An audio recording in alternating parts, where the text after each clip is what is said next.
they can hear me. Mm-hmm. I was going to ask a question, but I'll wait.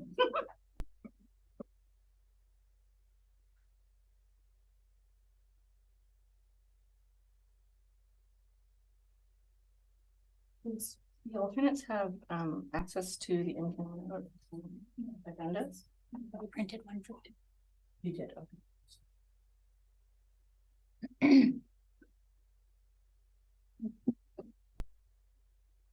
I'm hoping it's here. Yeah, I think so too. Okay. Good morning, everyone.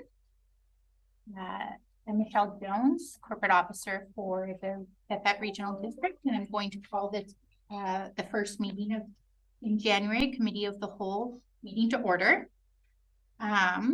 And our first order of business is election of the chair. I will now call upon the members of this assembly for nominations for the position of chair. Director Brander. Nominate Director McCormick. Director McCormick is being nominated. Second. Will you accept?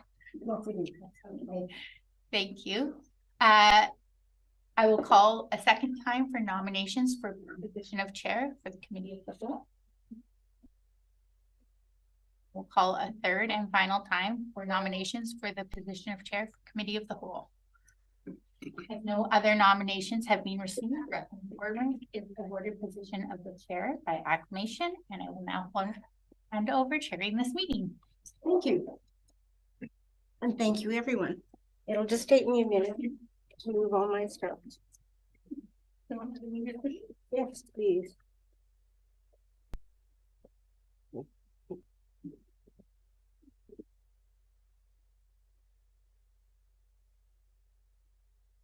Here, I thought we were going to hang out beside each other, and now she's over there again. You can hang on with me. You're way over there. I like my man spread. You didn't even comb your hair. I need a haircut. Well, thank you, everyone, and welcome back to Committee of the Whole. Thank you for your confidence in me. In calling this meeting to order, I will acknowledge that it is taking place on the traditional territory of Tla'amin Nation. Directors, you have the agenda in front of you. Is there a motion to approve the agenda circulated? Director Lennox, Director Gisborne, any discussion? Director Gisborne. I circulated a proposed change on the motion. I'm just wondering if it's also attached to the agenda or. Well, I've received it today by email. Okay. So yeah, okay. We're aware of it. Thank you. Okay, any further discussion? All in favor of adopting the agenda? Any opposed? Here. Adoption of the minutes of December 20th. Are there any errors or omissions? Seeing no hands, all in favor of adoption? Oh, sorry. So moved. Okay. I'll move adoption. Just one, Director Lennox, thank you. Any discussion? Seeing no hands, all in favor? Any opposed? Carried. There are no delegations. We have one item of unfinished business. 6.1, the mandatory meeting adjournment, and Director Dowd, I'll turn it over to you. Yeah, I'm not going to spend a long time talking about this. It's happened quite a number of times where we have a number of committee meetings scheduled on the same day and they're scheduled close together. The meetings often run longer than they're expected to run, and they get into the time frame of the next meeting that starts, which sometimes interferes with members of the public who have scheduled their days so they can be here at the meeting start time to participate in delegations, etc. And the motion was designed to influence that in a way. So are you moving the recommendation? yes, I'm moving the recommendation. Thank you so much. Is there a seconder for it? Director Gisborne. All right, discussion. Okay, Director Dowd, are you finished your kind of preamble? Yeah, the preamble just covers it. We've had a chance to talk about it before, and everybody's had a chance to think about it. So, okay, I recognize Director Elliott and then Director Fall. Thank you. So I think it's not a bad idea to have a policy, and I think the motion comes from a really good place. I worry that there's no flexibility for individual circumstances where we may want to do something different. So that's my concern. and I don't know how to fix it, other than to have a motion that is considered by directors, which is what we do now, I believe. We have a motion on the table. Yep. So let's discuss this, and then if amendments come along from that discussion, it will come along. Yes, I know there's a motion. I'm speaking to the motion. Yeah. Okay. Director Fall. Thank you, Chair. I did give quite a bit of thought to this, and this motion includes an objective to end meetings on time, as well as a proposed mechanism to do so. I agree with that objective, but I don't agree with the mechanism. I believe that our fundamental issue is that we have never explicitly agreed upon this objective. And our practice has generally been to complete all business on an agenda, even if a meeting goes over time. I support setting an explicit objective to end meetings before the start of any subsequent meeting, even if that means postponing items.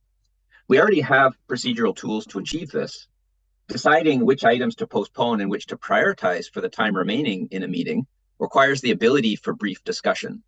There may be times when we prefer to finish specific items, even if it means a delay to the start of the next meeting, or to suspend a meeting until later the same day. We need flexibility, not rigid rules.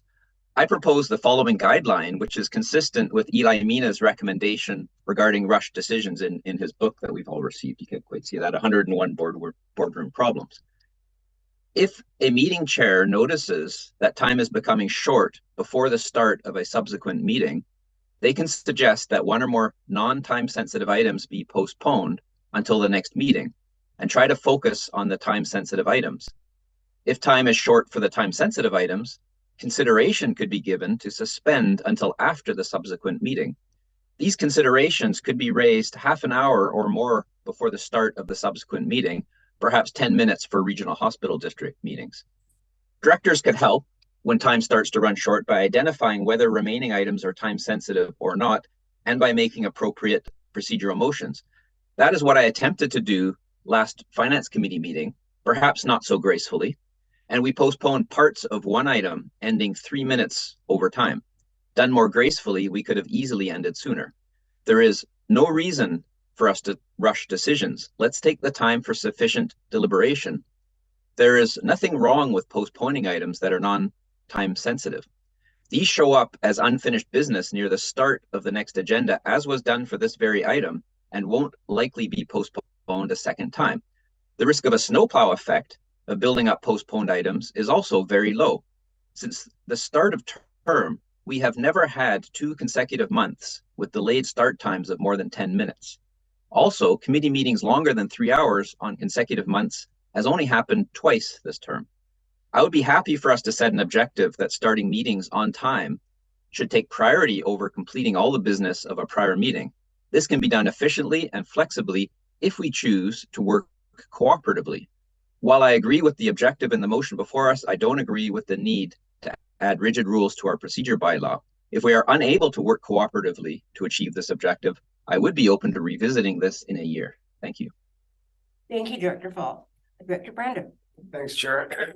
I appreciate Director Fall's comments. I think he spoke very eloquently, and I tend to agree with him on all of the points. So I'll be voting against this one and just encouraging everybody on the board to work together so we can work more efficiently and use the tools that we have in our toolbox to start our meetings on time.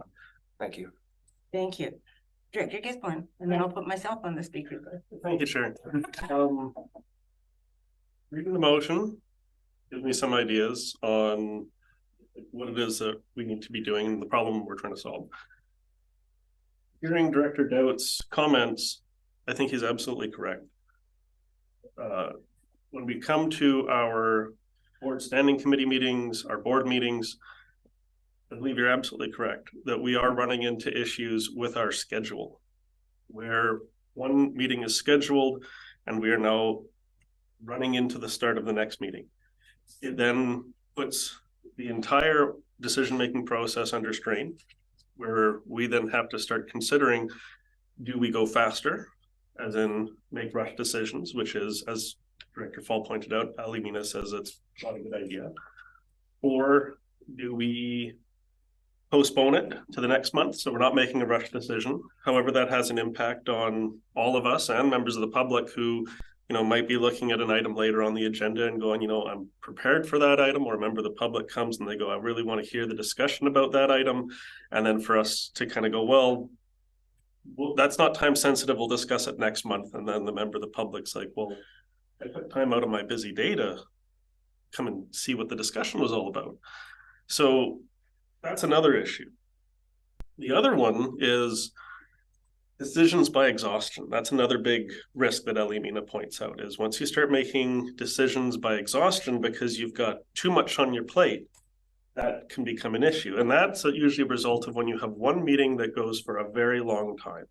Director Gisborne, I just want to point out this item is coming up again, as you know, under item 10.1. So we're focusing on adjourning meetings 20 minutes prior. That's the intent of this motion. Yes. So Yes. kind of stick to that. Thanks. So Director Powell is also very correct in my understanding, which is we would have to adjust our board procedure bylaw, because a motion to adjourn right now is something that I can put forward a motion to adjourn the meeting right now. I'm not going to, because we just started and that'd be silly, but that is something that is allowed. However, this motion says meetings will be adjourned without debate 20 minutes before the scheduled start time of the next meeting.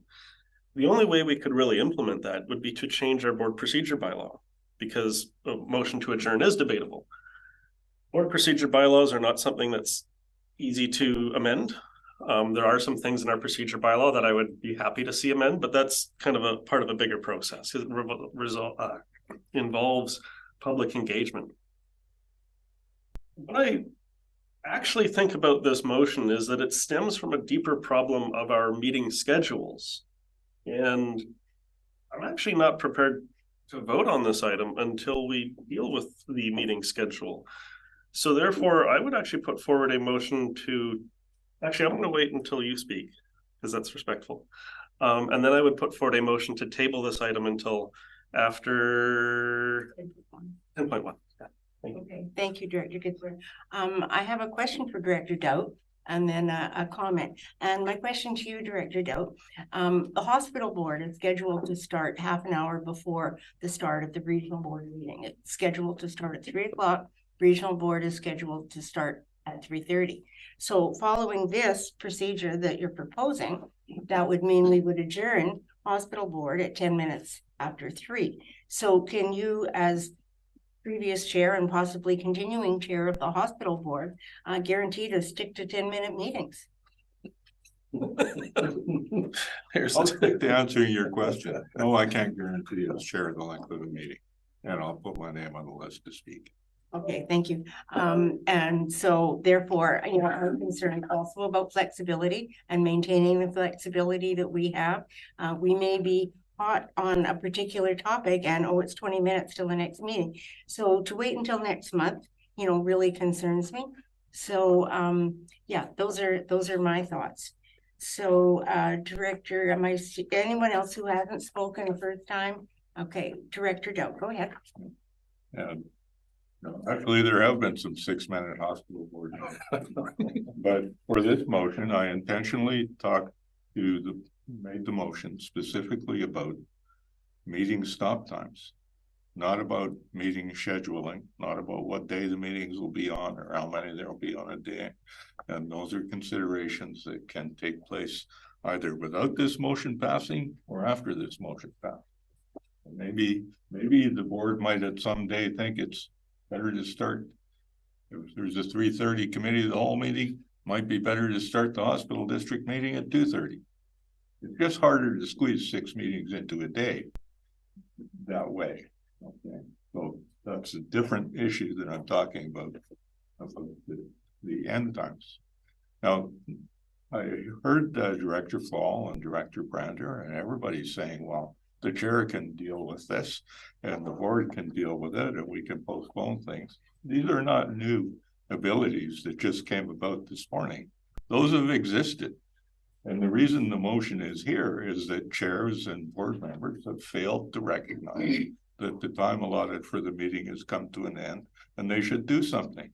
Or if they've decided to do something, it takes into the start of the next meeting to have the debate about what to do. So the idea of this motion was to put a solid line under when meetings will come to an end. So the chairs know that if they don't do something, it's going to exceed that and nothing will be done. So a wise chairperson will look at the agenda and say, hey, we only have half an hour left. We better talk about postponing. That's the idea. And if everybody was doing it already, and if we didn't need to have it, this motion wouldn't be here.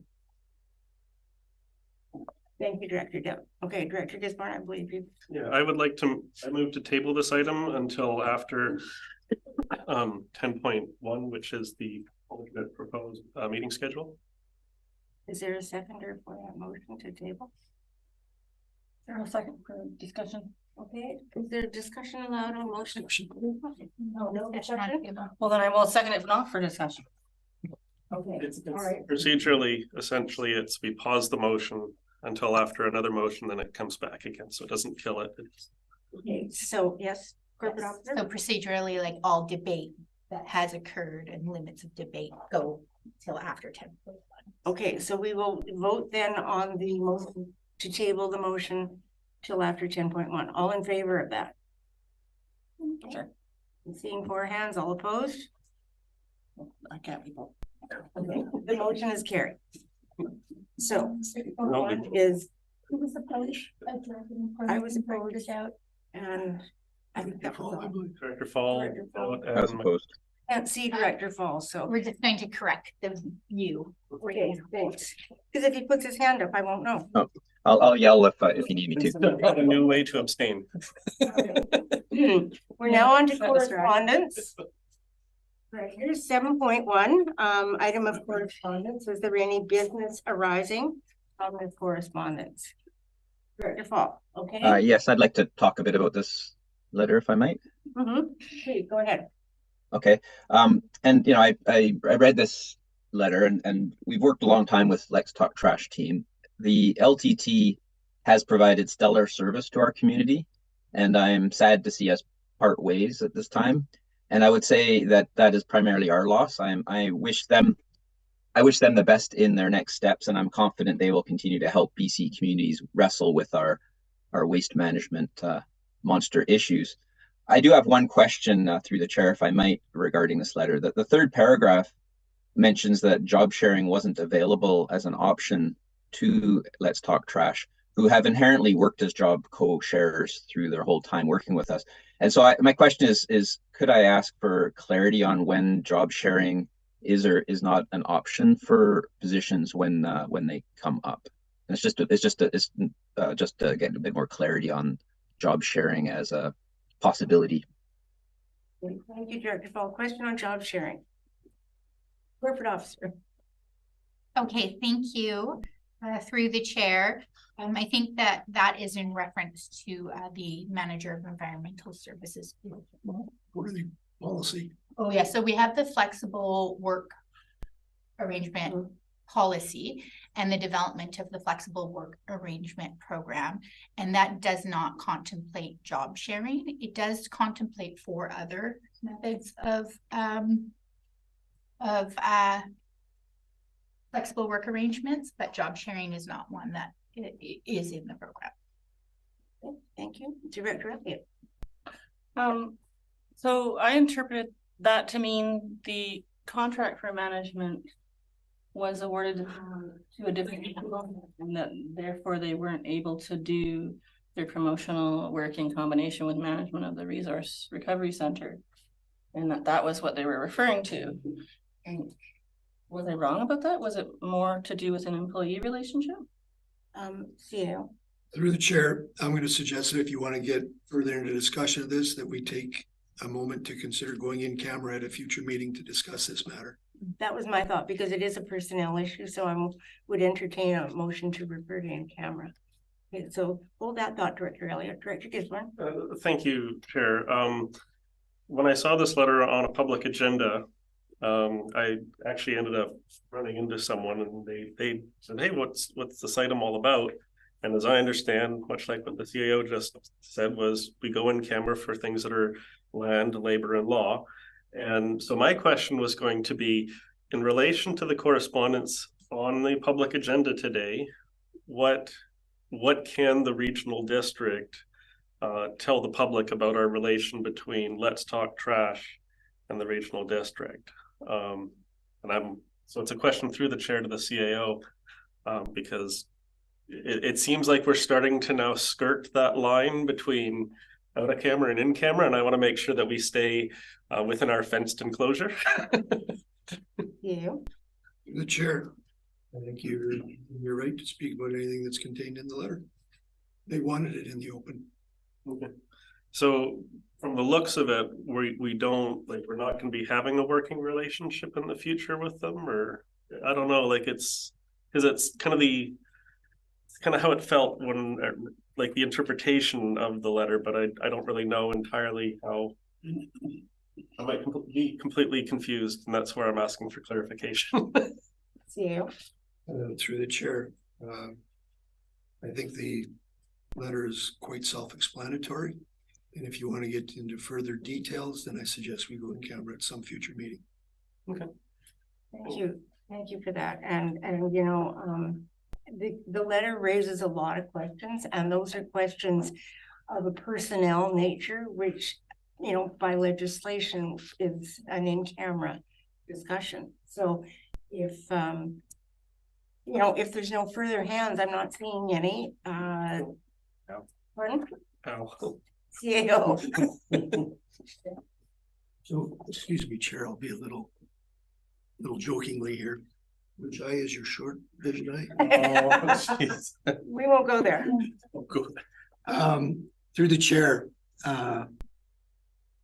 one thing that can be discussed openly, I believe, is the fact that when we were doing a test pilot project on flexible work arrangements, we attempted job share and it didn't work out. So that's why we did not promote it in the flex work program policy. Thank you. Director Lennox. Yeah, thanks, Chair. Just to add, I think in the interest of what should be in camera and should not for the public, these folks have done some valuable work for us. I've just learned about it in the last year that I've been involved. So the main point about the letter is to acknowledge that, yeah, there's been some solid work here and we're looking for opportunities to continue to work with these folks. So that's what the people in the public should know, and that we need a little more details for the directors to understand this. Yeah. Thanks. Thank you. And I certainly agree. I have nothing but praise for the work of Let's Talk Trash. And they started out, you know, with a kind of limited mandate and grew that to an incredibly, you know, important resource to all of us. So what is your pleasure, directors? Going camera to investigate. Refer this to an in-camera meeting, or the in-camera meeting this afternoon. Word it that way. The appropriate motion to refer to go in camera. Thank you. I thought you said a motion to go in. Seconder for that motion. I'll second it. Director Gisborne, thank you. Discussion on the motion to go in camera. It's logical. Seeing no further hands, all in favor? Any opposed? Yeah. We are now on to 9 reports. First one, 9.1, regarding the AVRCC convention. Moved. Director Gisborne, Director Lennox, thank you. Discussion? Director Gisborne? I look forward to all directors attending the AVICC convention because it's a wonderful resource for training and advocacy, as well as you know, finding out a little bit more about what the province has in store for us, because quite often we get a letter, it doesn't make sense, and then we go down to these conventions and they go, well, this is what's actually going on, and then you end up taking some of them for drinks and then they actually spill the beans, which is even more helpful. So yes, I know there is some discussion going around in the community about, you know, the tax hikes and, you know, whether or not going to these conventions are actually worth it. There are some conventions that happen that local governments attend that might or may not be, but in my opinion, LGLA, AVICC, UBCM are the big three. This is one of the big three, and if not one of the biggest, because UBCM is a much bigger pool, AVIC is a much smaller pool, so our voice has a stronger weight at the AVICC. So I encourage all directors to attend because the motion is interested directors. So Okay, thank you, Director Gisborne. I've always found them to be a great learning experience. Any further discussion? Seeing no hands, all in favor? Any opposed? Director Fall, were you opposed? No, I was in favor. I'm just slow. Okay. Thank you. Carried unanimously. 9.2 regarding the wildfire service collaboration and confirming necessary details. Is there a mover for this recommendation? Director Gisborne, Director Lennox, thank you. Discussion, Director Lennox. Thank you, Chair. It's probably for Mr. Toms. Quite a detailed report and interesting. It looks like we're actually, the province maybe wanting to step up with some support here. The details I think are all there. I just want to confirm a few things. In the manager's opinion, is this endeavor at least cost neutral if we were to provide these services? Looking at the rates of reimbursement, they're significant. There's $49 an hour for a regular firefighter, and those types of details. Through your assessment, if this is a win for our firefighters to take on another burden, I guess I'd say that's my first question. Thank you for that question. Mr. Toms. Through the chair, great question. Again, one reason why the recommended resolution that I'm looking for would be to explore that and bring a better detailed report back. But the caveat, of course, will be this is a seasonal weather-driven wildfire, has done this a few years. Some years they deploy this a lot, some years not at all, although with changing climate, we seem to be seeing it more often than not. Some local fire services in a heavier deployment could even see this as revenue positive, but I would hate to promise that with what I know right now. I think it's definitely innovative and worth exploring, and want to give it a more fulsome detail, but it just wasn't currently my work plan, something that I needed to get a little bit of thumbs up from. Thank you, Director Gisborne. Oh, sorry. No, I have Director Fall next, and then Director Gisborne, and then Elliott. Hey, Director Fall, you're next. Thank you, Chair. This is really important, and I think it's really, really good, and I totally support it. I just have one question through the chair, if I might, which is at the bottom of the first page of the report. The report says the FDIA, that's this agreement opportunity, is intended for road accessible areas of the mainland and not for backcountry. And so the question is related to our island communities. Is this really off the table for island communities, or is this a future opportunity for the island communities, or is there just help me understand why island communities may or may not be eligible in the future? Mr. Jones.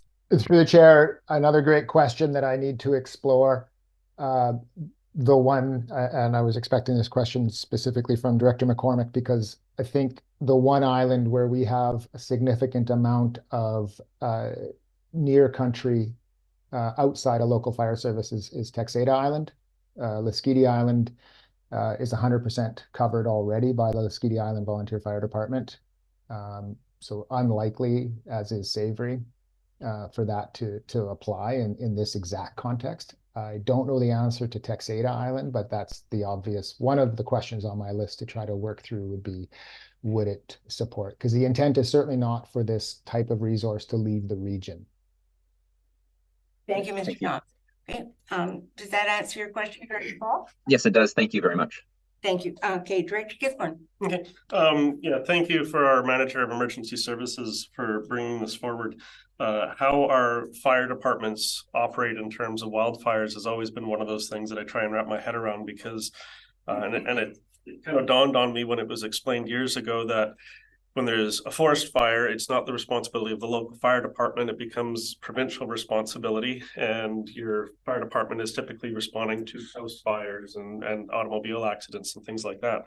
So the provincial responsibility of forest fire protection is very important. And when we start to say, I'm not sure if contracting is the right word, of our local fire services to go and help out with the provincial responsibility is initiated when we have, say, a summer of hot, dry conditions, I think it should be cost positive for our departments for a couple of reasons. The main one is, these are human assets, and people do get burned out. They get exhausted. They can get injured, and our department bears that responsibility long term.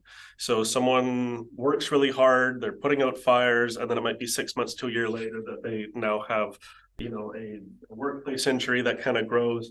And therefore, I think, we should be getting that extra funding into our department to make sure that they can be looked after, those months and years down the road. But also at the same time, I'm very happy to see, community forest is getting interested and involved with this, because as most of you know, Area B has a lot of community forest in it. Me and my neighbors actually live right next to it. So when things do get hot and dry, we look over our shoulder. So yeah, I'm happy to support this motion. But the one thing I would say is I do believe it should be cost positive from the province, because there's a whole bunch of extra costs associated with our fire department that can take years and years. And we got to make sure that we're looking after our volunteer firefighters, because, if we have a really tough summer and then we get into the fall and a bunch of them are off on leave for all the hard work they did in the summer, and then we start getting issues in the fall, like we got to make sure that our community is protected by our volunteer fire departments. So that's my thought, because then when we get the extra money, we can use it for recruitment and retention and all the other things that can go to support our departments. Thank you, Chair. Okay, thank you, Director Gisborne. Now Director Elliott, then Director Dill. So a couple of questions and some thoughts. My question around the collaboration is this for all of the fire departments in our area that would be within responding distance of the community forest, including the city? So that's the question one. Thank you, Mr. Tom. Through the chair, hypothetically, yes. Again, need a little more time to explore this. The community forest approached the regional district and the BC Wildfire Service directly. That's the limit to the discussions we've had. We've begun some discussions with our mainland regional district fire services, Northside and Malaspina, to gauge interest and what training might be required that the Wildfire Service could provide to make sure that we could actually do this. But that's the extent of it. Hypothetically, yes, it could be. We are aware that BC Wildfire, as I said in my report, has been promoting this for many years, and the lack of a appropriate fire truck here that was cost prohibitive has always precluded us. We know they've had direct discussions with Uhlmann, and that sounds great too. May or may not be interested in also that, but that's between Wildfire and Uhlmann. So that's the extent of our knowledge now, and another reason why we need a little more time to explore this and see to what capacity we could take it. Director Elliott. So question number 2, is the agreement that is attached for our information, is that some sort of a standard template from the BC Forest wildfire people, or is that come from a different place? Mr. Toms. Through the chair, that is the provincial standard. That's how we would apply it here too. So the rates are then standardized across the province as well? Correct. Okay, thank you. So then my next thought is there's also laws in the province about responsibilities of forest companies for fire suppression and protection and all of the other things. The community forest is a small but is its own forest company with a license. So are they trying to use this collaboration to cover off their responsibilities in that area, or are they kicking in some money as well? Mr. Toms. Through the chair, I believe what the community forest is trying to do is what they've done for years, is to support a good initiative. This was something that they've looked at. It could not be simply for their own area of operations on the provincial crown land base. If Wildfire was going to engage this, it would have to be for all of the near country response. So it really wouldn't actually likely resolve whatever obligations community forest or other licensees have. They have those obligations regardless of what kind of fire suppression exists from government, right, as operators on the land base. I believe the community forest is looking at this as how they can support our community. Okay, so then I have some thoughts. I'm really in support of proceeding with more investigation along these lines.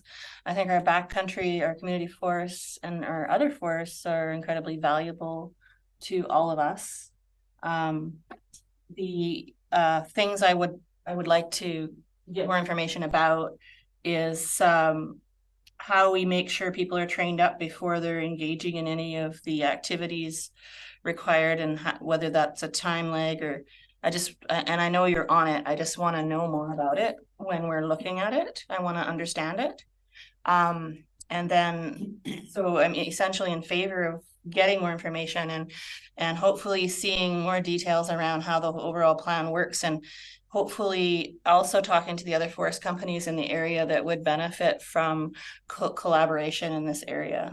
So those are my thoughts. Okay, thank you very much, Director Elliott. Director Doubt, you are next, and I'll put myself on the list for our first round, then we'll get into round two. I just want to provide a little information because we got into the nitty and gritty of talking about this before we really introduced the subject with a report or anything. And what we have is a decision by the community forest that they would like to purchase a bush fire truck, one that's capable of fighting interface fires where the forest and the community come together, basically outside of local fire department jurisdiction on Crown land, but not having any firefighting things except for the province. So the province would like to have regional district and regional fire services take more of the responsibility for fighting those interface fires. And this is part of what this is about. So providing the fire truck is a big ticket deal to actually provide a bush fire truck that can go into the interface where the fires are and fight them and prevent the fire from coming into a municipality or the high population areas of a regional district. But what they need is staffing for that fire truck, which is at least 3 firefighters on 1 shift, maybe 3 firefighters on 2 shifts. Current firefighters that are trained in the volunteer fire departments are trained in structural firefighting, not wildfire firefighting. So there would be some additional training that would have to take place. I don't think you could train 3. You'd have to think about how many firefighters in the Malsapina fire area, how many in the different fire departments would have to be trained up so they could man that fire truck or staff that fire truck for the time that they're required by the provincial government. And I read through it, and can't say I studied the provincial agreement, but they are pretty prescriptive in what they do. Once they call on a firefighting apparatus and they call a number of firefighters to come and fight the fire, they're not there until they feel like going home. They're there until the fire says it's okay, we're done, and you can go. And that could possibly, depending on how many people are involved and how long their rest periods are, have an effect on the effectiveness of the volunteer fire departments if they don't have a large contingent of properly trained people. So that's a possible effect. The other things that I think really need to be looked into is the overall costs of the real program. Like buying a fire truck is part of the cost of having a fire truck. But then there is the maintenance, the parking, the security, insurance, all of those things that go along with it. And no, you don't need a bush fire truck operating all year round, but it needs to be capable of starting all year round. You need to maintain it, you need to store it, you need to do all those things. So the questions, about where would it be parked, how would it be maintained, and what would be the provisions for replacing the asset in the future? Because if you have a fire truck, it's going to wear out. And if it's been there, people are not going to want to see it disappear at the end of one tax season.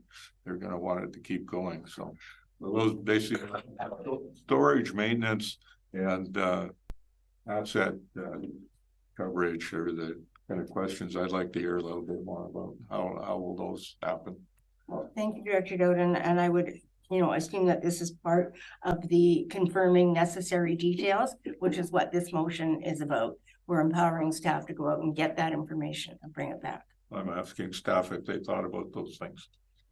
Sorry, Mr. Toms.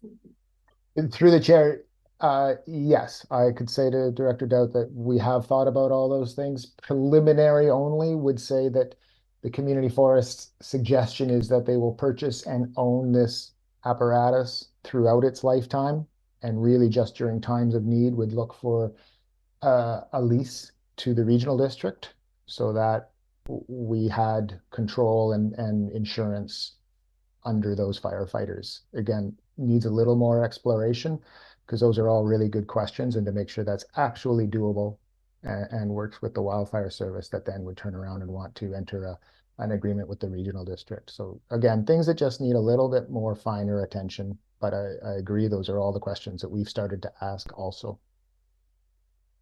That answer your question, Director Dow? It does. Okay, thank you.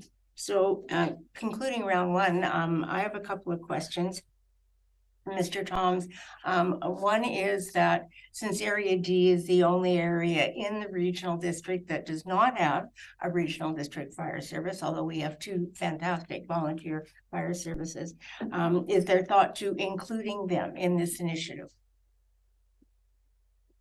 Through the chair, that's a great question too. Again, I have not had any questions or discussions yet because we just weren't there yet, and how that might play out.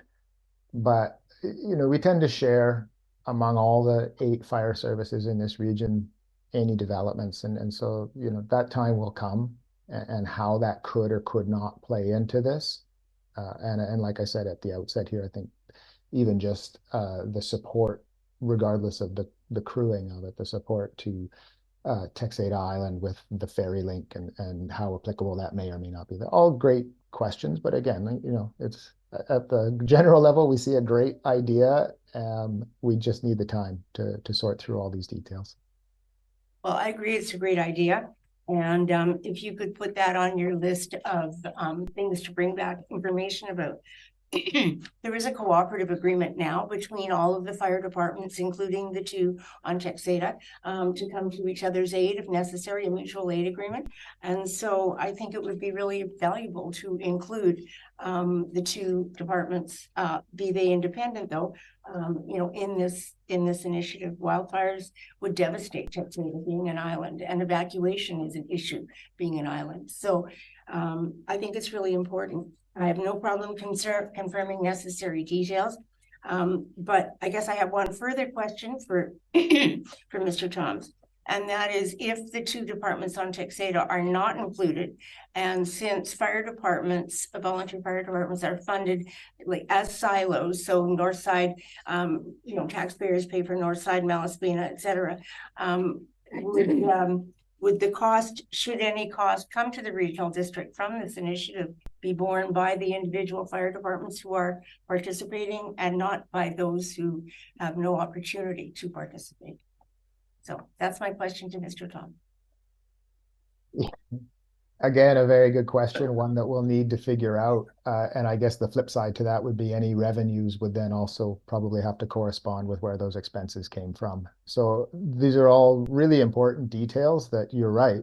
From a regional district perspective, we need to figure out what service also would necessarily fit this into, or combination of services. So again, it's I get the consensus that we agree it's a great idea. I'm looking for that direction, but I really do need time to explore some of these details.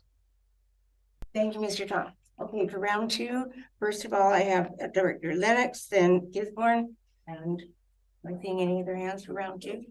Okay, yeah, just briefly, really appreciate that you are looking for the details that we are all looking for. And really, I wanted to give kudos to the community forest group. This is really filling a gap, and especially if these resources, we have a good fire base here, but those resources can be deployed elsewhere, and that leaves us in the lurch. So I really just wanted to say thanks to them for being proactive and creating a solution, a potential solution, and I think we can fill in all the details and have a benefit to the community. Thanks. Thank you, Director Lennox. Director. Lots of complicated questions, but we're not there yet to get back the complicated answers. But from something Director Belt brought up, fire apparatus, and I hope this is a simple enough question. As I understand it, our volunteer firefighters use apparatus, and there is a lifespan based on the fire underwriter's insurance. So for roughly 20 years, you can get an extra 5 years or something based on inspection. For forest firefighting apparatus, my understanding is it is different. How it is different, I don't know. So I'm wondering, could fire apparatus that has been used by a fire department that has now come to the end of its lifespan, 25 years, or 20, 25, or 30 sometimes, could that apparatus be used for the purpose of bush firefighting? Maybe it needs something different with adjustments so that it's more off-road worthy.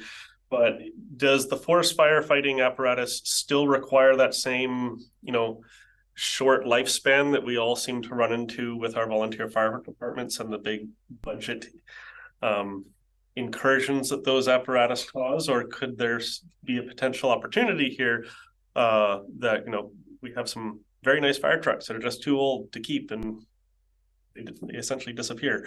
So that's my question. Can our older apparatus be used for such a thing? Mr. Thomas. Through the chair, 2 points to answer. The wildfire apparatus are not restrained because there's no real impact on insurance grading. There aren't those constraints with wildfire service apparatus. They don't have any impact. But realistically, that it's more of a pragmatic that structural fire trucks really just, other than perhaps some of the main logging roads, they really are not going to travel where the smaller chassis are going to go, the wildfire struck type apparatus. So really it's much more of a practical than an age issue. Is just the type and size of apparatus. If you look at the wildfire trucks, they're a smaller wheelbase, or they're a smaller structure. They're going to get into those side roads, into those little narrower mountain type roads. Again, it's not really insurance driven. Thank you. All right, I'm not seeing any further hands. The motion is to confirm necessary details. Oh, we're almost there. Thank you. I understand how the eye thing's not working for you. Well, she keeps saying she doesn't see stuff, so. Anyway, so I almost forgot what I wanted to say with all this waiting around. First of all, there's there a motion on the table? Yes. Okay. So I wanted to say that I think the broadest collaboration involving as many people as possible at the training level would be super wise. And so my question and my curiosity is around, does the province kick in money for training folks for forest fire? Or is that something born locally? And I think it would be really great if they're encouraging all of this, is if they did kick in money for training as well. Thank you for the question, Mr. Thomas. Yes, and the simple answer is that yes, the officers at the local wildfire base here are offering to hold virtually all of the training that might be required at no cost to our firefighters. So at the moment, the training doesn't look like that's going to be prohibitive. Oh, okay, thank you. And so then, yeah, just encouraging us to include as many of our firefighters throughout the entire region in that level of the collaboration as possible. Thank you, Director Ellie. Anyone else wish to speak a second time? Okay, seeing no hands, the recommendation on the table. All in favor? Any opposed? Carried unanimously. All right, we're now on to 9.3 regarding the wood smoke reduction program. So moved. Director Gifforn, thank you. Director Lennox, discussion. Great Director program. Powell. Thank you, Chair. I just want to say I really appreciate that, and I really am happy to see the changes and increases. One of the items that was noted is that Lasqueti residents have not yet partaken in this, and I think there are some barriers probably there. We can maybe think about that later, but I think the increased amounts, the extra funding we've got is all great, and the expanded capacity. And I think, you know, heat pumps, for example, are becoming more efficient. They become more feasible in an off-grid community like Lasqueti and Savory. But I think people who may be able to have efficient heat pumps in off-grid areas are still going to want to hang on to their wood stove. So I think that's a really good change, and expanding that and increasing the amount to get the work done that's needed. So I just, a big thumbs up. I think this is really great, and I'm happy to see it move forward. Thank you, Director Paul. And I'll echo those sentiments. It's a very valuable program. Director Gisborne. Thank you. This is a great program. We do this every year. Happy to support it. But I think there was something I said in years prior, and it's something that I want everyone to kind of keep on their mind is heat pumps. When we're talking about them in this context, we never really make a distinction between air source heat pumps and ground source heat pumps. Ground source heat pumps are more expensive, but they're significantly more efficient. And I just really wish that the program would also have like more of a rebate for the ground geothermal heat pumps, because they are more expensive, but they're much less costly on maintenance. They're essentially, you get them in and they operate great. We've got one on the farm. It was, I think, $20,000 to get it in, but it's essentially you get it in and every now and then you change the filter. Thing is works like a it works like a dream. The recommendation is, do we want to participate in it? So I'm seeing no further hands. All in favor? Any opposed? Very unanimous.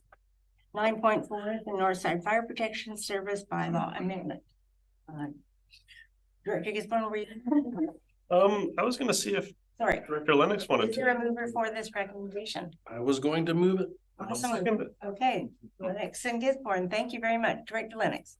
Yeah, obviously, wasn't aware of this kind of potential, development, but it makes sense. These are treaty lands, and I think the report does a good job of illustrating that the nation is providing services to their lands. So that's pretty clear. It is going to be some loss of revenue for Northside Fire Department, significant 150,000, I think, in that area. So again, with the constraints we have in our budgets, it's definitely a consideration for our folks in Area A. Question for staff. I think I know the answer, but I want to confirm, how does this affect any mutual aid agreements in place for the nation and Northside and any other lands in the other areas? Is there an agreement in place, and will Northside still be called upon to respond as they have recently to a fire in one of those locations? Thank you for the question, Mr. Jones. Yeah, through the chair, there is an agreement among all 8 fire services here for mutual support. That won't change, even with the boundary change. One operational discussion with Uhlmann and Northside fire chiefs has been some operational need for water tendering in the unhydranted areas of the lease lands. Klahani, of course, has fire hydrants, and the Southview lease lands does not.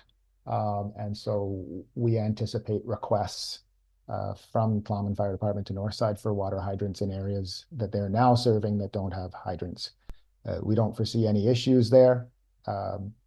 It's just going to be a part of a request whenever there are fires in that area that need the extra water. Thank you. Just a subsequent, is there any cost sharing agreements or anything to, when we incur costs for providing services? The regional fire department's assistance agreement provides for any of the providing parties to cost reimburse when appropriate. So that would be a discussion if and when there is a request. And just finally, Lund proper, where the hotel is treaty lands. Has there been any discussions on services there that Northside is currently providing? Yeah, great question. Through the chair, there won't be any change in the Lund area with the treaty settlement land. There are other treaty lands that are still within Northside service area. The only changes are happening here with the lease lands. Elsewhere, it'll remain status quo with Northside providing the fire service, since they are the closer fire halls. Thank you. Any further questions or discussion? Director Gisborne? Thank you. Yeah, this was something that was brought to our attention at the Financial Planning Finance Committee about how this was going to impact the Northside budget. And it makes me concerned about a greater problem, which is intergovernmental collaboration and discussion. We haven't had a C3 meeting since June, and this is something which it's kind of like 11th hour. Oh, hey, by the way, we're not going to renew the agreement. I understand their position of over in Uhlmann Nation. If I was, in their shoes, I would probably make the same choice. But from our side, it's nice to have a conversation with your colleagues. It's nice to have a conversation with the elected leaders of the two parties to, kind of find out like, hey, how are you feeling on this? What's coming down the pipe? And therefore, like I'm in support of the motion because it's there's not really any other way forward. But I want our board to be, take this into our minds that when I first got elected 5 years ago, my understanding was that we would do intergovernmental meetings with the Uhlmann Nation, with the city quarterly. It's been over 6 months, and I'm sure there's going to be other things that come up between either the regional district and the city, or the regional district and Uhlmann Nation. And I would very much like to be able to sit down at the table and ask the question to our intergovernmental colleagues. What's your issues? How are our agreements working? Do you want to still be a part of certain agreements that we have or don't have? And work together. Because if not, this is what happens. Comes in at the 11th hour that, budget increase. And I think the way to avoid it is to be meeting with one another and hearing the concerns. Thank you, Director Gisborne. Okay, reminding everyone that we're talking about an amendment for the Northside fire protection. That's the motion on the table. Director Riley. Thank you. So, Director Lennox's question brought up another question for me that I didn't find an answer to, and they're talking about the service area that they are taking over, and they're talking about discontinuation of the service agreement. And then there are other common lands within the service area covered by the Northside fire protection. So is there not to be a service agreement for those other areas, or is that just not part of the writing that I'm not seeing? Mr. Thomas? Through the chair, there is an agreement. Through the chair, there is an agreement that covers the Lund Uhlmann property. Okay, it's a separate agreement? Correct. Okay, and the remainder of treaty settlement lands are just captured within the service area boundary. Again, Uhlmann staff and our staff are aware of this, and really what we're dealing with today is simply the lands that are within the Klahani and Southview lease lands area and the fire protection services that are now going to be provided by the Uhlmann Fire Department. Okay, thank you. Thank you very much. Seeing no further hands, all in favor of the motion? Any opposed? Carried unanimous. All right, we're now on to new business 10.1, the proposed alternative meeting schedule. Director Gisborne, you're moving this recommendation. I'm wondering if we can have a discussion before we throw a motion on the floor, just so we don't put the trip before the horse by accident. Is everybody in agreement that we can do that? Yeah. Yeah. Time limit, let's say what, 10 minutes? That probably isn't enough time, Director Doe. Yeah, I'll start it off by the fact that I took, when I first looked at this agenda, I just went through there, opened up my calendar and looked at when council meetings are, and the fact is that council meetings happen on Tuesdays and Thursdays. January and February, we have meetings pretty much every Tuesday and Thursday. Maybe it'll be more sporadic than it is right now in the future, but I'm not sure when that'll start.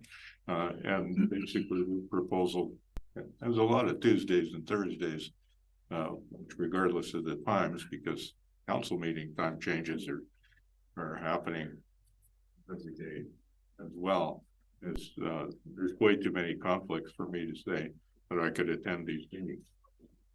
And I So believe, that's, I think if we're gonna come up with a meeting schedule, gonna take somebody sitting down with what we know about the schedules and going through and trying to set up times when there are no conflicts. I know it's difficult to have all these meetings in the same day. You know, on council, we had a long meeting last night. We've got a meeting today, 3 meetings today, because it's a short day for the region district.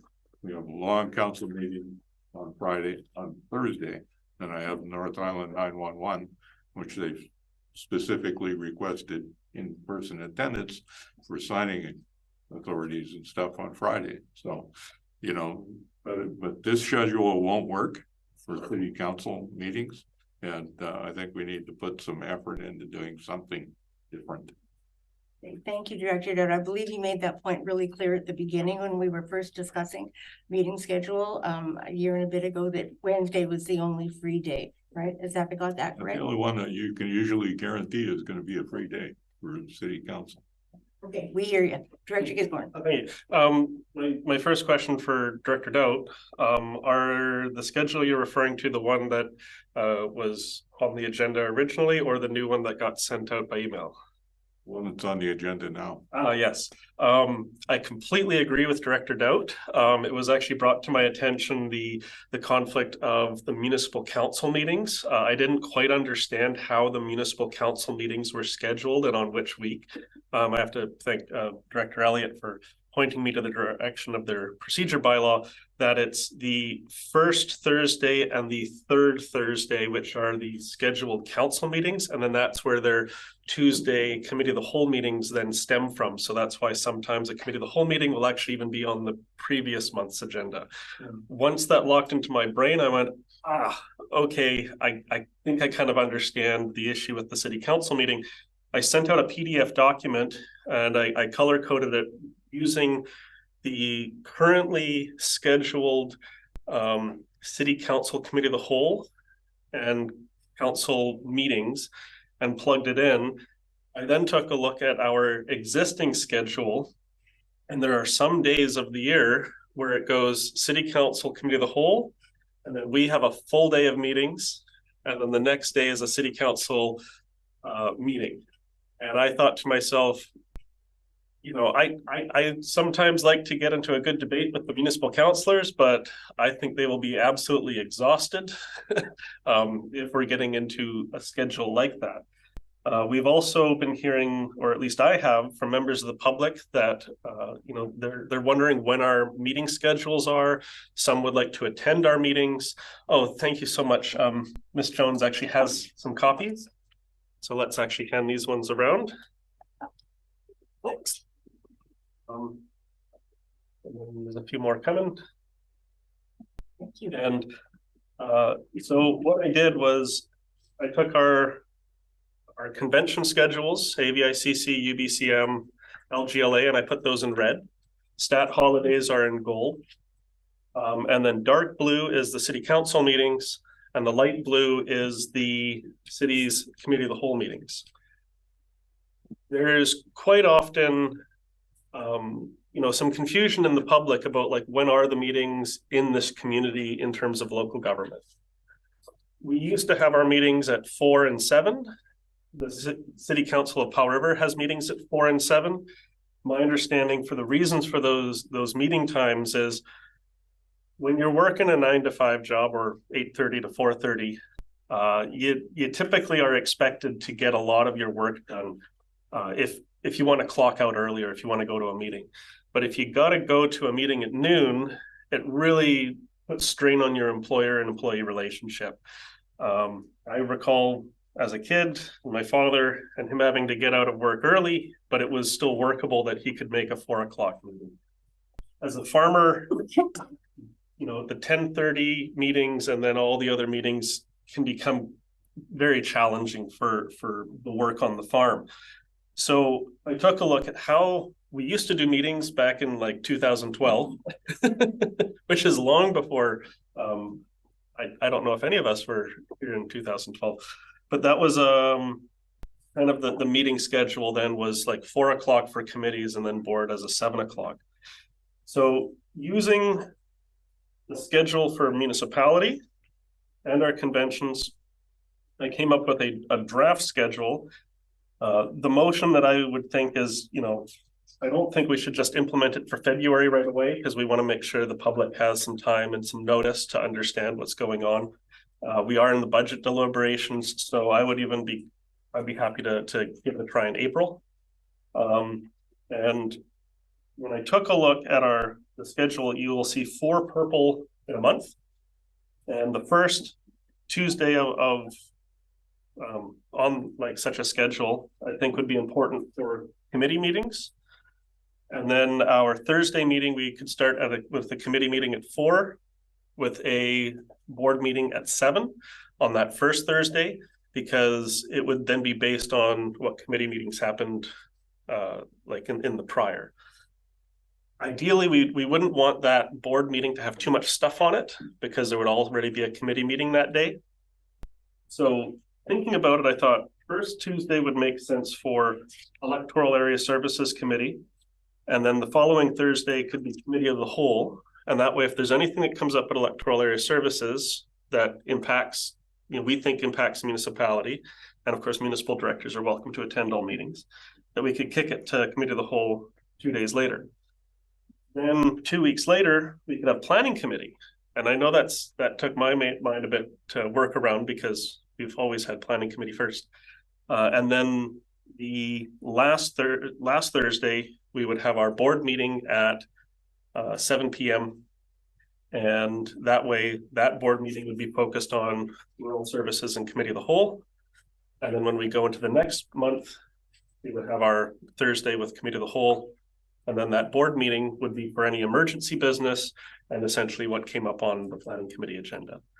I've also included green for still utilizing those Wednesdays for finance, which would be focusing on budget deliberations, grant and aids, delegations for grants, because that, the Finance Committee has taken on some very important aspects, and it's working really well in some regards, but in some regards, it kind of creates confusion between the decisions we're making at Committee of the Whole or planning or things where it fits. So thank you so much, Ms. Jones, for printing this off and sending it around.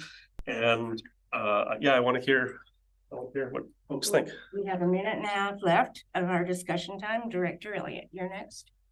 First of all, thanks so much for all of this work. It couldn't have been easy to sort out all of this. April doesn't have a green, so I don't know if that was intentional or just missed. And so you're doing finance every second month is what you're doing. Yeah, during budget deliberation, we would have more green, but then in April, our budget is passed. And I don't know if our staff would have the grant requests done by April. I think last year we did the delegations for budget requests in May. So that's why I went, well, we can move that to May. But yeah, this is a starting point. So the idea is to have meetings later in the day and free up the days for working and things like that. Yeah, aiming for 4 o'clock and 7 o'clock. And this way also we could even decide to say, what, let's have several Committee of the Wholes. I know I was talking about Electoral Area Services or Rural Services, but we could have multiple Committee of the Wholes, and then that way, if we get everything done in the one meeting, we just say, well, the next meeting's canceled because there's nothing on the agenda. But if it does run long, then we can go, well, it's postponed like 2 days from now when our next Committee of the Whole meeting is. And that way the public can still attend. We're still fresh in our mind, and we should still attend our jobs. Okay, now, committee members, we have now concluded the 10-minute discussion that we agreed to regarding this item. I would ask now for a motion. Is there the motion that you would like to place on the table? This would now be a good time to do it. Could I request an extra 5 or 10 minutes for other directors, and if they want? What is your feeling, directors? You're seeing yeses and nos. I have a question. Was Andrew able to get a copy through the email? Yes. All right, so, please nod or shake your head whether you agree with further discussion. Yeah, there isn't, I haven't had a lot of time since 3:18 a.m. to go through this. All right, so I'm hearing that a majority of directors would like another, 5-minute discussion? Are we agreed to that? Okay, 5 minutes. Now let's go to people who have not yet spoken. Director Lennox, go ahead. Yeah, thanks, Chair. And I do appreciate this, and it's been tough this year. And I'm just going to speak personally, because the beginning of this whole process, I've stated that I'm willing to work with others to try to make our schedule work because of all these different conflicts. Originally for myself, having them all in one day appeared like it was going to be a no-brainer, get the work done for the people and carry on with my other commitments. Personally, since then, I've realized that these are quite a commitment during these days, and I'm losing my abilities at work, and my new masters are in an Eastern time zone and all that. So, as I've reassessed continually, and again, just speaking personally, and I have heard from some of our constituents that the afternoon meetings and evening meetings are more convenient for them. So I'm starting to see a trend there. So just for what it's worth, I do appreciate your efforts here to fit it all in. I'm still willing to do what I have to do to work with everybody else, and I will attend meetings whenever they're scheduled. But I think this potentially could help with some of our timing issues as well. Okay, thank you, Dr. Lennox. Any other speakers who have not yet spoken? Okay, well then I'm going to throw my 2 cents worth in to say that if we go back to 4 o'clock meetings, that will be the last winter meeting that you will see me at in person. Because driving home in the dark and the ice and the snow and the fog is not something that I would recommend to everyone, whether you've had cataract surgery or not. So yeah, I'm not in support of 4 o'clock meetings, nor am I in support of Tuesday and Thursday, because I think city councilors are already pretty burdened on Tuesday and Thursday. So Wednesday seems to work well. So 3 more minutes, Director Fall. I'd just like to say I have comments on I had comments prepared for the motion and the agenda. I don't know what motion will be put. The default is that we continue with our current schedule if no motion is put forward. So my preference at this point would be to get a motion on the table and to talk about it. Okay, thank you. We have another 2 minutes, 40 seconds. Was not yet spoken on this issue, anyone? Okay, go ahead, Director Gisborne. I was going to put a motion. I wanted to do that. I was going to put forward a motion that the proposed PDF schedule be forwarded to staff for feedback on implementation starting in April. Okay, is there a seconder for that? Director Elliott, are you seconding that motion? All right. Okay. Yeah, I'll speak to it very briefly. We are in budget period. Our budget is due at the end of March. Changing our finance committee meetings at this point. We want to make sure we can get the public to attend, but we've already told the public when our finance committee meetings are. So I'm happy to have a new schedule start in April, just so that we can give enough of a runtime. And I think that the proposed schedule, we can send to staff and they can take a look in how it works, because this is just my understanding of, different schedules, but I know our staff have much better eyes than I do and much better understanding of how this may or may not work. So that's why the motion is to send this to staff with the intention of implementing it in April, which I think will give a timeline for when we want to hear back from staff. So thank you, Director Gisborne. Ms. Jones? Just thank you, Chair. Can I just have some clarity? So I currently have that the committee recommend the board refer the proposed schedule submitted by Director Gisborne at the November 24th, 2024 whole meeting. For what purpose? Sorry, I just need the last part. For review by staff for implementation April 1st. Input, I think is what he's Oh, trying. yeah, perfect. Thank you. It takes a team. Okay, we're clear on what we're discussing. And thank you, Ms. Jones. Director Elliott, then Director Fall. Go ahead, Director Elliott. Thank you, Chair. So I do find the Marathon Wednesdays a bit onerous and difficult to work with. I know that Tuesdays and Thursdays are typically city days, but we do have off weeks as well. So the downside is we have no off weeks, but lately we haven't anyway because the city's been scheduling so many ad hoc last minute meetings. Ad hoc last minute meetings, I think, are not something we have to make room for in the regional district. The regular scheduled meetings we would need to make room for. And I think with a staff checking to make sure that that's been done right, that this is worth the board considering. Later meetings means that you can work in the daytime. People who work find daytime meetings incredibly difficult. And people who work and want to attend our meetings find that incredibly difficult. We used to hold meetings a lot later in the day. We are trying different models to try to accommodate various different folks. None of the models we've tried so far feel that great to me.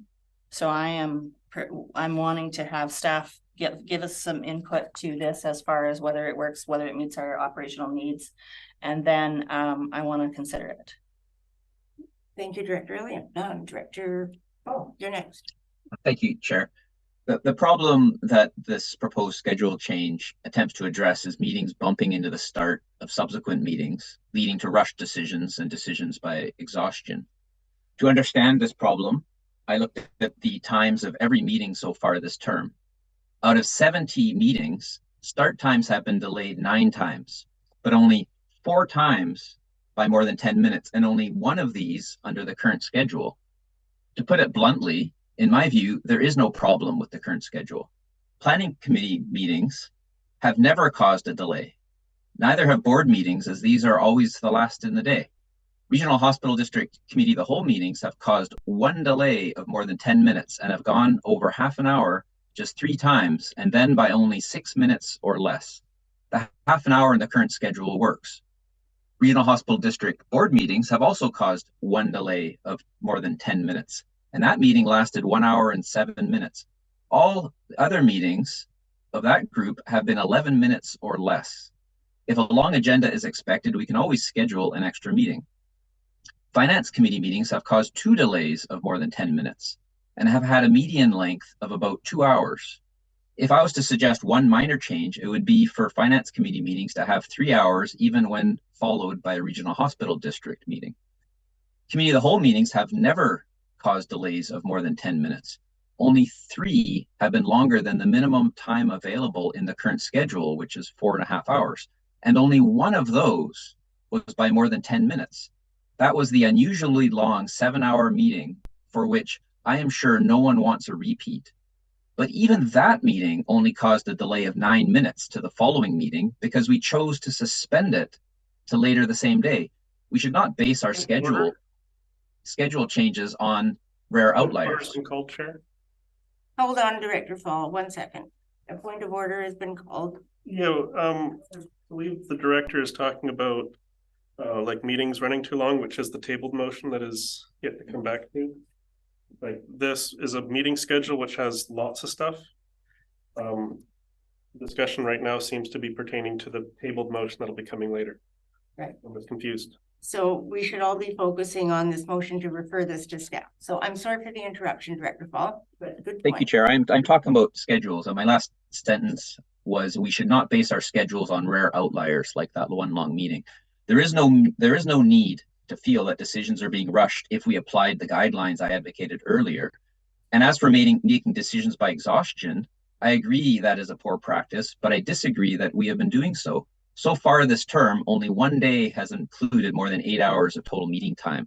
That's the length of a normal working day. Regarding the proposed schedule, creating schedules is a challenge, as we've seen. And while I acknowledge the effort put into this by the proponent, this proposal was developed without any input from me. My other commitments involve at least 6 meetings a week. Stability of the schedule is important for me to work with this. While late afternoons and meetings generally work better for me, I don't support asking staff to work more long days, increasing pressure and cost, which is a major concern we've had, just because the board is concerned about having gone over 8 hours one time this term. And regarding public participation, I'm not aware of any information to enlighten us as to when members of the public are best able to attend meetings. So I would like to keep the current schedule and to make more consistent use of the procedural tools to deal with long meetings. And so I'm not in favor of this motion. Thank you, Chair. Thank you, Director Fall. I have Director Doubt, then Director Brander. So I'm actually in favor of this. I appreciate that Director Gisborne has kept himself up late at night working on this. And Wasn't the baby. and going through it now that I have time to look at the legend and everything, it makes sense to me. I don't think it has anything to do with the time it takes to have a meeting. It's about the scheduling of meetings. And for information, okay, City Council had a meeting yesterday about finances. It started at what time was it? 1:30. 1:30, just after lunch. Okay, and I had a training session before lunch, but that meeting ended sometime after 9 o'clock. I got home and sat in my cozy, comfy chair to have my dinner at about 10:30 last night. And I didn't open my email to check today's agendas. I did that on the weekend. But I did that this morning when I got up and looked through my agendas. I saw there was an email from Director Gisborne, but didn't really have time to look at it and study it. And that's my issue. Okay. The problem I think this motion is trying to address is the fact of having as many as 6 different meetings on one day. And I think that that does a disservice to the directors and to the taxpayers, because every one of those 6 meetings, committee of the whole meetings, finance committee, regional hospital meetings, board meetings, and the associated closed meetings that go with all of those contain items that deserve sober thought and deep thought about where we're going to go, because they affect it. We put that all into one day is extremely challenging. I remember the debate we had about moving them all into one day, and I remember the reasons why we were moving them all into one day. One was travel, to make it possible for outlying electoral area directors to be here in person on those meetings. It hasn't worked out that way very much. Director McCormick is still challenged with ferries when she gets here and has to go home. That's an issue. Director Fall, is attending online, and he's kind of on the other side of the Salish Sea, and I understand the difficulty there. But the Wednesday meetings haven't resulted in more in-person attendance. They have resulted in compression and trying to get all these things done on one day. So for me, it's the challenge of appropriately preparing and doing the research you should be able to do, and the thinking you should be able to do for these meetings, and separating them. Because frankly, if I come and we're doing 6 meetings, one of them is at 10:30, and I'm trying to remember what my position is going to be or what my questions are for an in-camera meeting that's at 7 p.m. that day. It's too much to pack into a day, I think, to do what we need to do. So the times, I think, are a reasonable expectation. A lot of people have jobs and a lot of people work. And meetings after 4 are more likely, just without having to do any research, to be able to attract a larger number of people to attend the meeting. I just point out, because I'm trying to get it all in without speaking more than once, City of Powell River Committee, the whole meeting don't always start at 4. Most of them start at 3:30. Small detail. So frequently you're having them start at 1. But whatever with this, whatever new nuances come up and get invented at City Council, Councillor Elliott and I can direct that by saying, no, we can't have it at that time because we have a conflict with the regional district meeting. So I like the planning as far ahead as we can do. It looks like a good plan to me, and I'll support it. Thank you very much, Director Doe. Director Brander, and then I'll put myself on the speaker. Okay, thank you, Chair. I appreciate the comments that have been made, but I particularly appreciate the comments made by Director Fall. I agree with everything he says. I don't see a reason to change it right now. I'd just like to put the current situation into perspective. Our meeting schedule is asking the directors to spend approximately up to 8 hours a week, or 8 hours a day in meetings, 2 days per month. Whereas the rest of the world, including our staff, works the same amount of time or more, 5 days a week, every week. And there's a good percentage of our community that has regularly worked 12-hour shifts, so I wouldn't expect to get a whole lot of sympathy from them. Keeping the meetings on 2 days per month has proven to be very efficient and very popular with the staff, because instead of prepping agendas piecemeal throughout the month, as was done in the past, they now devote a period of time prior to meeting days exclusively for agenda preparation. This allows them to focus on other issues the rest of the month and not get distracted when they need to change their focus. The current schedule aligns with a regular workday, which works really well, not just for many of the directors and the delegations that choose to present to us, but also for our staff. If we ask for meetings to begin at 4 o'clock in the afternoon or potentially even 7 o'clock at night, we're requesting that our staff work possibly greater than a 12-hour workday, which is not good for mental health. And a healthy work-life balance is really key to attracting and retaining quality staff members and leads to fewer absences.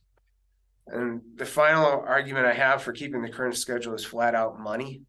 By keeping the meetings during the day, we assure that staff members aren't required to work beyond their normal work schedule. Any overtime hours are made up for with additional time off, or they get paid out. So if we want to keep costs down, which I know is a priority around this table, the first thing we can do is keep the schedule we have and avoid unnecessary expenses. I understand that the staff has had a look at the proposed schedule, and the estimates are that it would run an extra $32,500 per year just to change the schedule to the one that's being proposed. So I am very in favor of keeping it as it is right now. Thank you very much. Thank you, Director Brander. And concluding round one of our discussion, I'm going to say that I prefer our current schedule to one that has been proposed, because I don't believe 4 o'clock meetings after a long day and making decisions at night. I don't believe that is in the best interest of either ourselves or the taxpayer. There's really 2 issues that Director Gisborne has raised. One certainly is the meeting schedule, which we're all concerned about, and when meetings are scheduled, but also the resurrection of the former Rural Services Committee. That is also contained in his proposal. So I think while we're focusing on the schedule right now, I believe that it would be valuable to have a subsequent discussion regarding the Rural Services Committee, what its objectives were, what the concerns were about it, and then make our decision after we've had that discussion.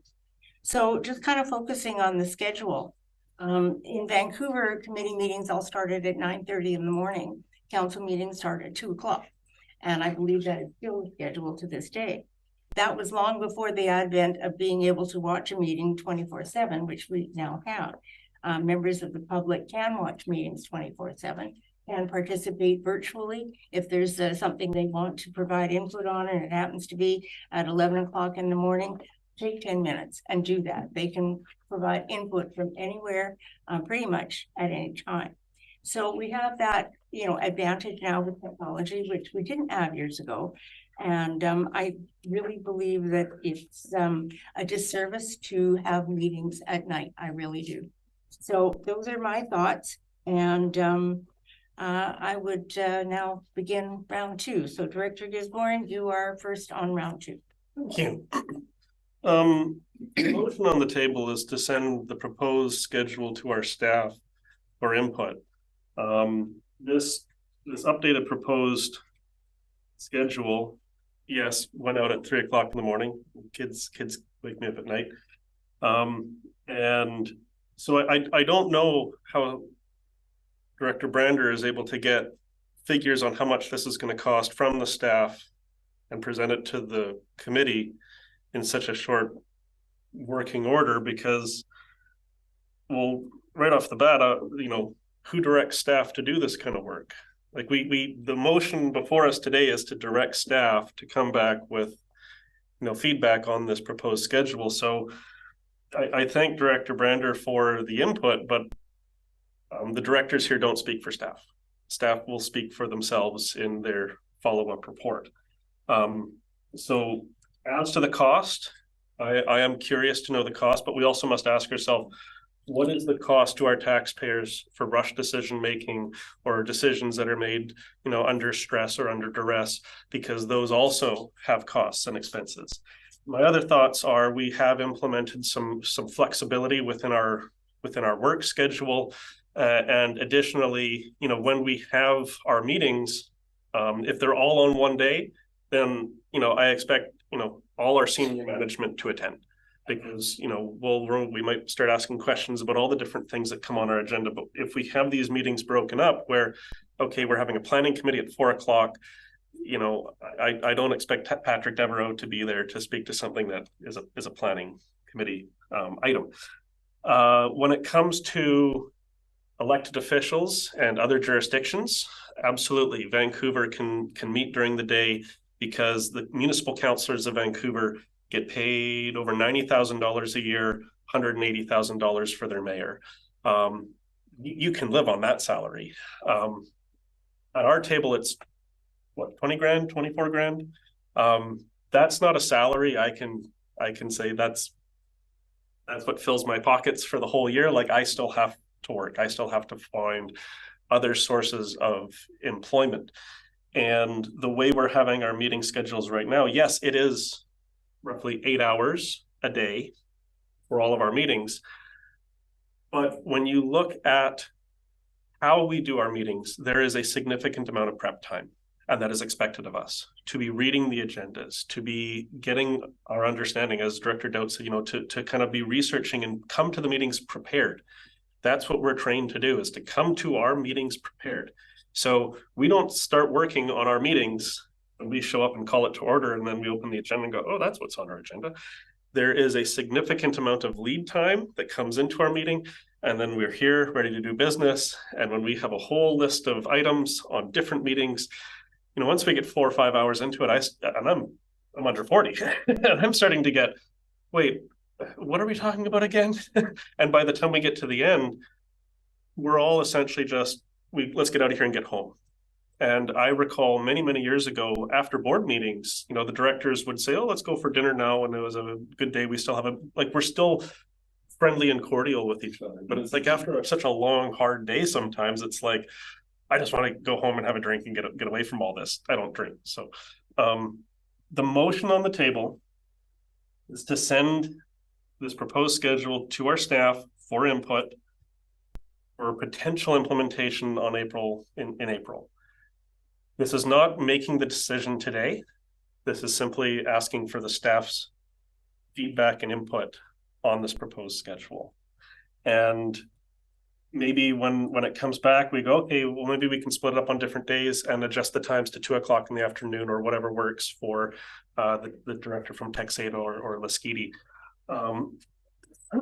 I totally understand and recognize that it may require some massaging in certain areas, but this is to try and deal with a number of issues that have come up with our schedule. It's not just one. It's not just one meeting going into the next. There are a plethora of issues.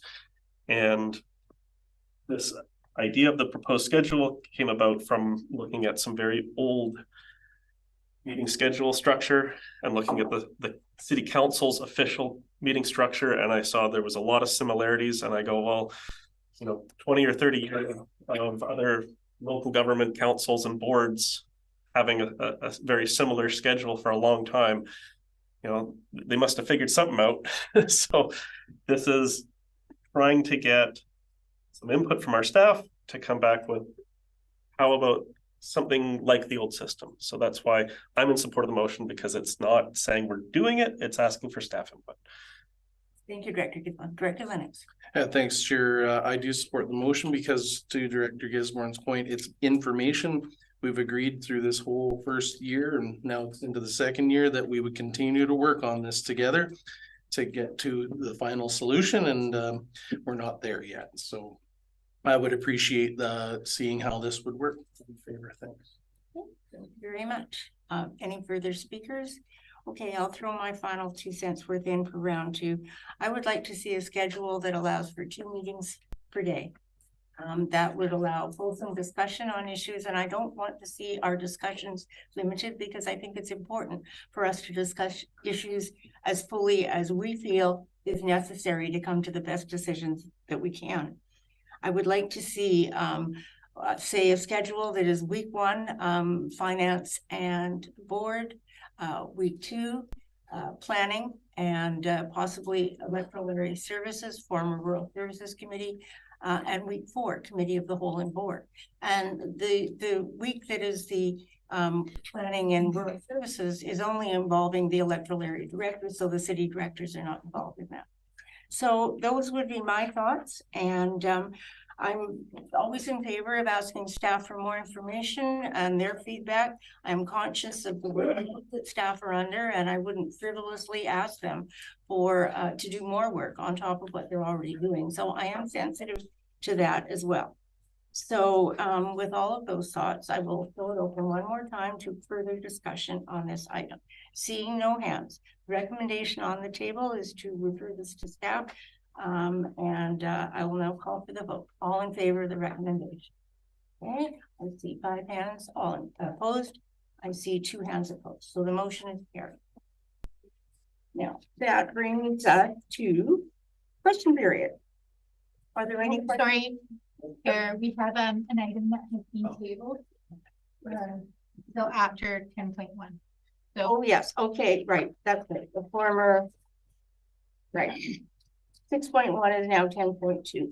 a motion to take from the table. Okay, motion to take from the table. Yes, seconded by Director Lennox. All in favor?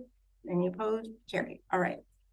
We're back to the former. 6.1. So I'll throw this open to comments. Director Elliott. I concurred with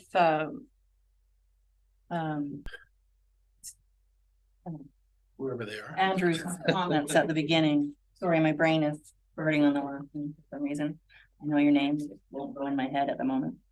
I think that we need flexibility, not rigid rules, to address any situations that might come up that we really require flexibility for. So while I absolutely agree with the intent of trying to stop in time for the next meeting, and as a general principle, we should prioritize that, we can't possibly know what kind of really time sensitive urgent things might come up, and procedurally not having the ability to deal with that at the time would, I think, be a mistake. So I'm not in favor of the motion. Thank you, Director Elliott. Further hands. Director Gisborne. Yeah, I agree with the intention of the motion. It is trying to address a problem that does arise. Yes, Director Fall is correct. We have had we haven't had a lot of meetings that run over time. But then again, at the same time, we have had meetings where, okay, we're able to end it on time, but during that meeting, there's a lot of this, hey, we've got 20 minutes left. Hurry it up. Let's get the vote done. Let's get to the next item. And while the result is, okay, we finished the meeting on time, it also means that we're being rushed as a collective to make decisions. And I find that sometimes after the meeting and looking back, and even sometimes during the meeting, it's like, well, hold on, I don't think all of us have a full understanding of what the issue is in front of us, because as we all know, regional districts can get very complicated. And of course, when the province changes the rules on us halfway through the term, it can take up a great deal of time. Some meetings, some days like today are relatively short on agendas, and then other days can be quite large. And you never know what curveball the province is going to throw at us. And so I'm actually not in favor of this motion, because that it requires meetings be adjourned without debate 20 minutes before the scheduled start time. And that clause, I get the intention, but that would require a board procedure bylaw change. And I guess, or because I think like it would be changing our procedure to say it's like there's no debate. Yeah, it's a question to our staff, because I'm pretty sure that would require a board procedure bylaw. change? Jones? So I think that that could be held as a standing rule, and it could be inserted into the procedure bylaw. But typically when an assembly picks a time in which to adjourn, you don't actually require a motion for that. So so say today we decide to adjourn at 12:10, then all items that from that are still on would move to the next meeting, or the assembly could pick a time to fix a time to adjourn and deal with those items after the meeting's moved. So, but it does not necessarily have to be part of the procedure bylaw. It could be considered a standing order, and then that would be considered a special order on the agenda. Okay, so that would be kind of like when we adopt the agenda, there's a standing order. Okay, thank you. That helps clarify. There is still the challenge of our hospital districts, you know, having a 30-minute meeting, and then, you know, you only got 10 minutes for a hospital district meeting, and sometimes they're very short, and sometimes Vancouver Coastal Health comes to us and says they want several $1 million, and I want to know why. So I'm kind of torn on how to vote on this one, actually. All right, well, thank you for that.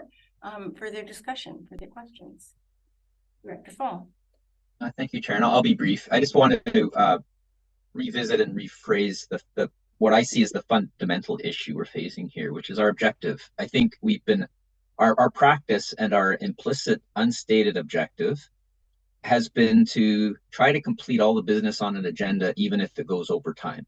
And so that has led to some delays, and that has led to sometimes some pressure to try to complete the meeting quickly and so on. But that's been the implicit practice, the feeling that we need to finish this meeting. And even though, you know, and I'll say our CAO has sometimes interjected and at times and said, well, we don't need to, don't rush. There's no reason to rush. We don't need to rush. What I do think we need to do, and I think we are doing, is we're agreeing, I believe we seem to be agreeing that having an objective to end meetings on time is a good objective. And even if that means not completing all the business on the agenda, putting that as a secondary priority, and then finding a mechanism to make that happen, flexibility so we can decide the best way to make that happen, but to actually try to really aim to end the meetings on time. That means that if we did that, if we had that as an agreed upon objective, we will not need to rush, because we can have proper discussion about how to end a meeting on time. We can decide which items move forward. We can work cooperatively together, and we don't need to feel rushed, because if we want more debate and if it's not time sensitive, we can postpone to another meeting. And there's nothing wrong with postponing. Eli Mina, you know, has mentioned that. George Cuff, postponing items is not something. It's not a fault. It's actually a feature. It's a tool to use to get the business done and focus on the things that need to be done. So I just wanted to raise that. Thank you, Chair. Thank you, Director Paul. I am seeing no further hands, so now is the time to vote on the motion that is stated on our agenda and under 6.1. All in favor of that motion? Okay, I see one hand. All opposed to the motion. The motion is not carried. I abstain, which means I'm in favor, I guess. If you don't vote, you're considered in favor, right? That's recorded. Okay, so now we are down to questions. Are there questions for the committee? Anyone that's out there? We don't have a motion going down. Oh, sorry. Question period. Question period. Yes, Mr. Kaminsky. Hello, Galinsky from the Peak here. I am wondering about item 10.1. It appears to me that an alternate motion was tendered after the motion that was originally written in the agenda. Is that correct? Yes, it was an alternative schedule proposed, and then the motion that the committee has passed is to recommend that we really refer it all to staff. So that is what this committee has decided. Thank you, Chair. I appreciate that. I'm wondering if administration can get that revised motion and the schedule to me. Is that so? Thank you, Chair. Yes. Okay, yes. Thank you, Chair. I appreciate that. That was my question. Okay, thank you very much, Mr. Galinsky. All right, now directors, we have an in-camera session. Would someone like to read 12.1? Director Gisborne? I think I can do that.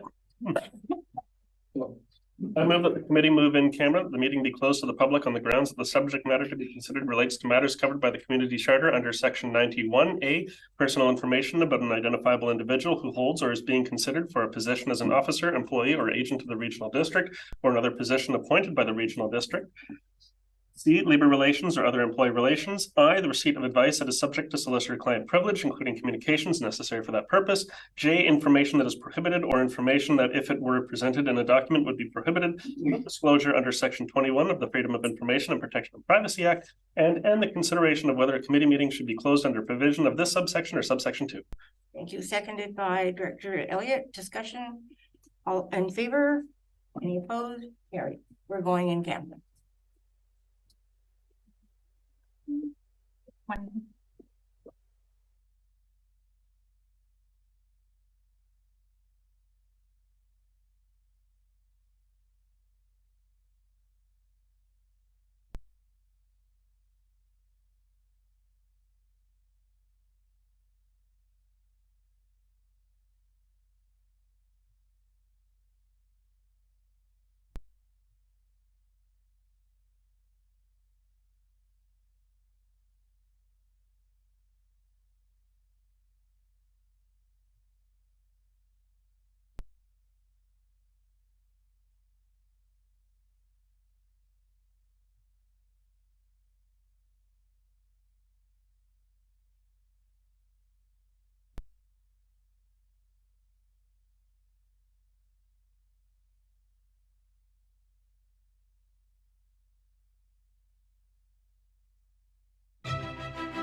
FYI, or we're not. Yeah, we are, yes, thank you. Well, I can say this anyways. I'm gonna go meet with MLA Simons on Monday at 4 p.m. at his office over here just to talk about MOTI and roads. So you guys are welcome to come if you want. Back in open session. Okay, well, welcome back to Committee of the Whole. We have no rising report, so our meeting is adjourned. Thank you. Okay, just 1 second. Like